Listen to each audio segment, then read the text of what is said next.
Monroe, Coach Smart told us after the Auburn game about how badly you wanted to play in that game. Just what was that week like for you, not being able to do a ton at practice, and then how did you gut it out game day, being able to go out there and play like you did? It was definitely a little weird because I will say, like, even in those first couple of days, I was in a boot for a while, and I was just like, I'm kind of uncertain, and like being injured and not going out to practice, it flies by whenever you're not out there actually playing, and it was a little weird. And we get to Friday, I think it was, we have our little walkthrough, and I wasn't feeling great, but I was so adamant about playing. I mean, I was sleeping with a game ready. I don't know if you guys know what those are called, but I was basically sleeping while icing my ankle every single night. So I wanted to be out there so bad. Even if I didn't get to play, I wanted to be there for my teammates and just be there in the chaos because I've been in that stadium before and I knew it was going to be a tough environment. I'm going to kind of follow up on that a little bit. Were coaches like just really willing to put you in? Did you have to kind of convince them a little bit to say, hey, I feel I'm okay. I can get this done?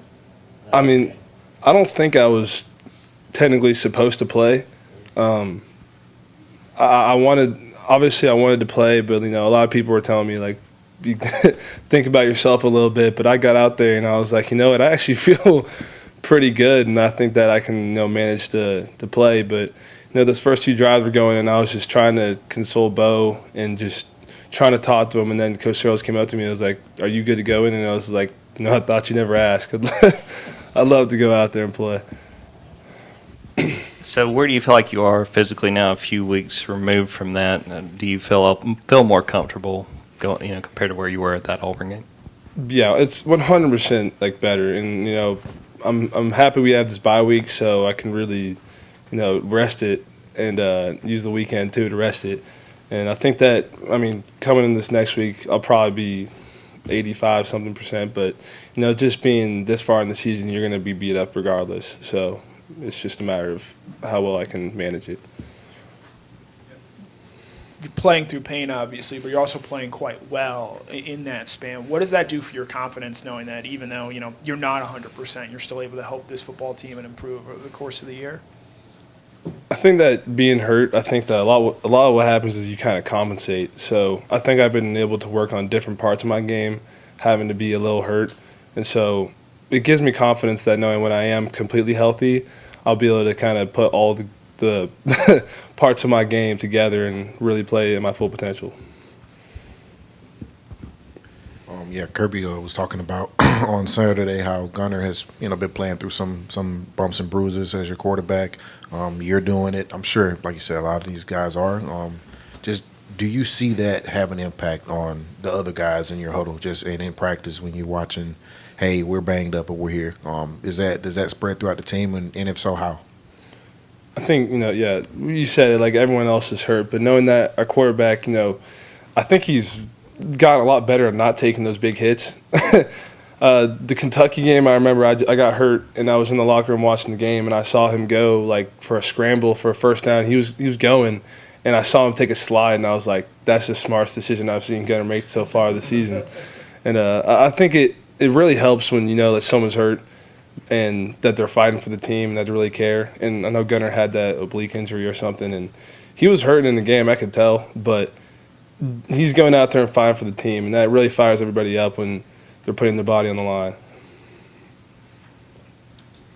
On Saturday against Ole Miss, I know you guys scored on every drive. Was there kind of a moment there for you guys as an offensive line where it was like, not only do we want to score, but we want to be able to go on some of these long drives and control the clock a little bit and keep their offense off the field? And kind of what's the mentality of that when you're really trying to lean on a team?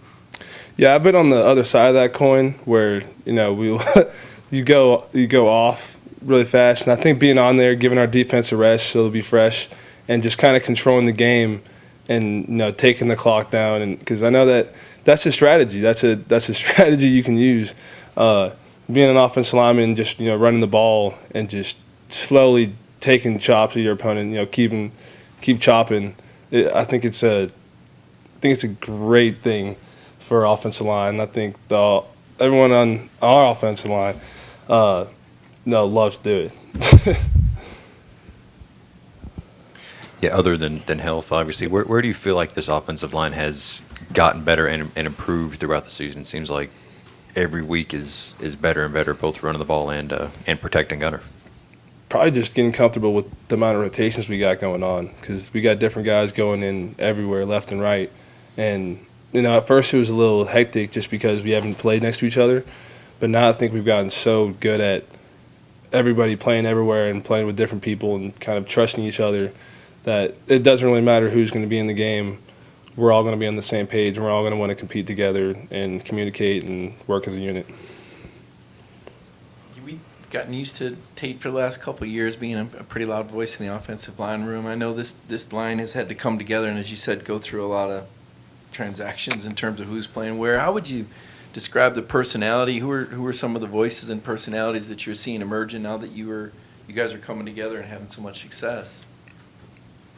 I'd say, Bobo, me, Micah, a lot of the older guys. And I think, Donnie, when he first got here, he didn't say anything. And come camp, he, blows somebody up on a block, and I hear him say something for the first time. I was like, I didn't know you had that much personality. And he hasn't stopped. And, Coach Searles, eats it up. And, it's a great energy. And Juan always got a smile on his face. It's really, I think the best thing about this offensive line room that it's just a lot of people together, and I wouldn't say there's one leader, but I think we're all bought into the same thing, and it makes it really easy to go out there and have fun and play football together for each other when we're all bought in. I want to ask you specifically about Dontrell and Juan, the job they've done as true freshmen, and how important they've been to you guys at this point in the year. It's beyond. I couldn't have done it as a freshman. I wasn't ready. And the fact that Donnie got here in the summertime, didn't even have a spring, and Juan fighting through injury, as big as he is, learning all the plays, it's really good. And I think that them coming here and playing as freshmen and actually, I'd say dominating. They're doing a great job. It's beyond impressive, and I'm really proud of those guys for stepping up and going out there and playing like veterans in the SEC. Yeah, the fourth down conversion you guys had in the third quarter, from an offensive line standpoint, what's sort of your mindset when you get the support from Kirby that, hey, we're going to go for this and get this yard? And then on that play in particular, just how big is Josh, not obviously in terms of literal size, but just in terms of his ability to keep moving forward and fall forward and get the yard you guys need? Yeah, he's a unit. I think it was the Tennessee, I think it was, where he fought, was getting pulled back by two guys and reaching the end zone. Having a back like that can go in there and, regardless if we all miss our blocks, he'll go and fight for the yard. It's huge just from the morale and knowing that, I think on that play in particular, I got, tripped up or something and probably didn't get my best block, but Josh still fought through and got the yard. And I remember I think it was the last drive of the game. We were right there on might have been the 30-yard line. I think it was 4th and 2 or 4th and 3. And I was sitting there, I was like, come on, let's go for it. And I was like, well, we'll be up 8 points. The worst thing we can do is go in overtime. So, when we have that trust from our coach, it gives us all the confidence in the world, knowing that if he wants us to win the game, we can go out there and win the game. Monroe, whenever you guys see Gunner take a hit, pop right back up, what kind of juice does that give you? And when he gets back to huddle, do you ever say, man, are you nuts or something? All the time. All the time. I mean, I said that he got a lot better at not taking those big hits, but, he'll take them, he gets back up, shakes his head a little bit, comes back in the huddle, and then starts screaming at us again. So he's a totally different guy on that field, I will tell you. He'll be most smiley, doesn't talk a lot off the field, but he gets out there, he turns into a field general. It was mentioned earlier, the Ole Miss game, you guys scored on every drive. How much confidence does that give an offense? And then what's the key to carrying that confidence into the bye week, getting better, and then getting ready for what's essentially the second half of the season? And we talked about fast and free all week, and that was probably the first game of the season I felt like we played like it. We went out there and just kind of cut it loose and didn't beat ourselves. Went out there and played every single play, best of our ability, and scoring every possession is pretty good. As much as Brett hates it, doesn't get to go out there and punt the ball. I was like, hey, I went up to him. I said, we're not using this game, and we didn't. Time for one more question. Yeah, these mantras or whatever that Kirby comes up with during the week, like let it rip, fast and free. Like, when do y'all first hear those during the week, and how does that manifest itself, whether it's in practices, meetings, pregame speeches, all that stuff? I mean, we get first meeting of the week.